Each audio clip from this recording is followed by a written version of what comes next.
Hello, welcome back to YouTube channel. ഇന്നൊരു ചെറിയ വ്ളോഗാണ് കേട്ടോ. രാവിലെ ഷൂട്ട് ചെയ്യാൻ പറ്റിയില്ല, കുറച്ച് ബിസിയായിപ്പോയി. ഇന്ന് നമുക്ക് ഒന്ന് രണ്ട് കാര്യങ്ങളുണ്ട്.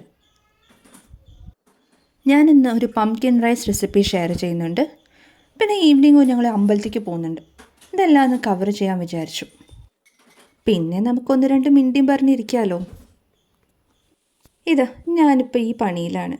ഇതിപ്പോൾ എൻ്റെ ഒരു സ്ഥിരം പരിപാടിയായിരിക്കണം. എൻ്റെ മോൻ എന്നും എനിക്ക് ഈ ഒരു ജോലി തരാറുണ്ട്.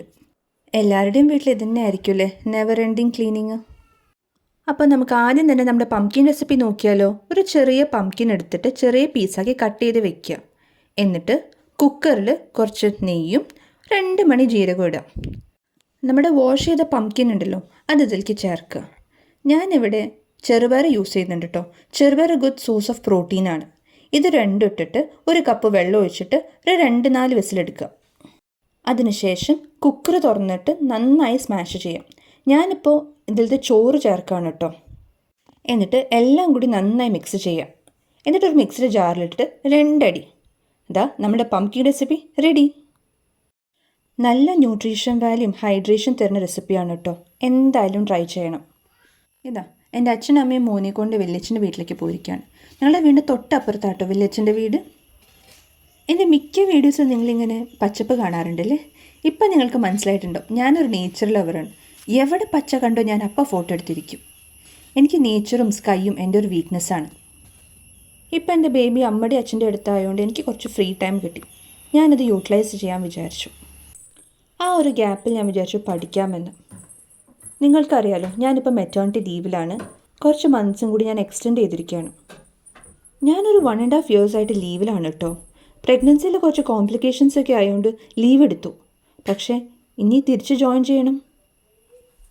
എൻ്റെ ജോലി അറിയാത്തവർക്ക്, ഞാനൊരു IT എംപ്ലോയി ആണ്. കൊച്ചി ബേസ്ഡ് ആണ് എൻ്റെ കമ്പനി. എന്തായാലും ഇത്രയായിട്ട് വർക്ക് ചെയ്യാത്തതുകൊണ്ട് എൻ്റെ ടച്ച് അങ്ങോട്ട് വിട്ടുപോയി. ഞാൻ പോസ്റ്റ്മോർട്ടവും ബേബിയുടെ കാര്യത്തിലും എല്ലാത്തിലും അങ്ങോട്ട് ബിസി ആയിപ്പോയി. ഒട്ടും ടൈം ഉണ്ടായിരുന്നില്ല എനിക്ക് വേണ്ടിയിട്ട്. അതുകൊണ്ട് ഞാൻ എനിക്ക് വേണ്ടി കുറച്ച് ടൈം കണ്ടെത്തിയിട്ട് പഠിക്കാറുണ്ട് കേട്ടോ. മോൻ ഉറങ്ങുമ്പോൾ ഇങ്ങനത്തെ ടൈമിലൊക്കെയാണ് ഞാൻ പഠിക്കാറ്. എൻ്റെ പ്രോഗ്രസ് ട്രാക്ക് ചെയ്യാൻ വേണ്ടിയിട്ട് ഞാനൊരു ആപ്പ് ഡൗൺലോഡ് ചെയ്തിട്ടുണ്ടായിരുന്നു.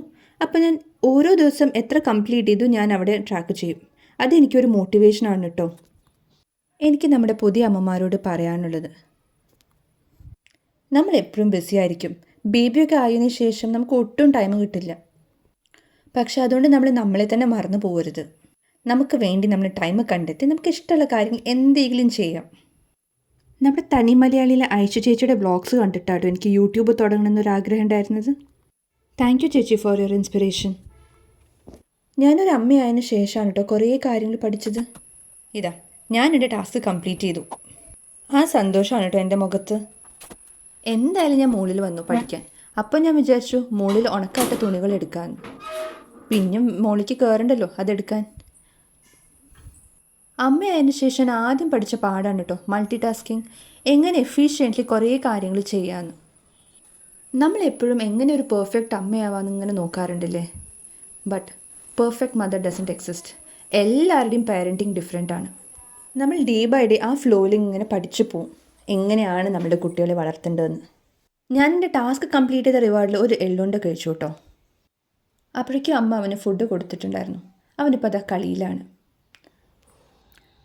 എൻ്റെ മോൻ എന്നെപ്പോലെ പച്ചപ്പും ഹരിതാവും ഇഷ്ടപ്പെടുന്ന ആളാണ് തോന്നുന്നു. അവന് കാഴ്ചകളൊക്കെ കാണാൻ ഭയങ്കര ഇഷ്ടമാണ്. അങ്ങനെ ഞങ്ങൾ കുറച്ച് നേരം ടൈമൊക്കെ സ്പെൻഡ് ചെയ്തിട്ട് ഞാൻ അവന് ഫീഡ് കൊടുത്ത് അവൻ ഉറങ്ങി. വൈകുന്നേരം അമ്പലത്തേക്ക് പോകാനുള്ളതാണ്. ഞങ്ങളിപ്പോൾ പട്ടാമ്പിയുടെ അടുത്ത് വാവന്നൂർ സ്ഥലത്ത് കൊയങ്കാവ് ഭഗവതി ക്ഷേത്രത്തിലേക്കാണ് കേട്ടോ വന്നിരിക്കുന്നത്. എൻ്റെ ഹസ്ബൻഡിൻ്റെ കുടുംബക്ഷേത്രമാണ് ഇവിടെ. മോനെ ഇവിടെ കൊണ്ട് പ്രാർത്ഥിക്കാമെന്ന് നേർച്ച ഉണ്ടായിരുന്നു.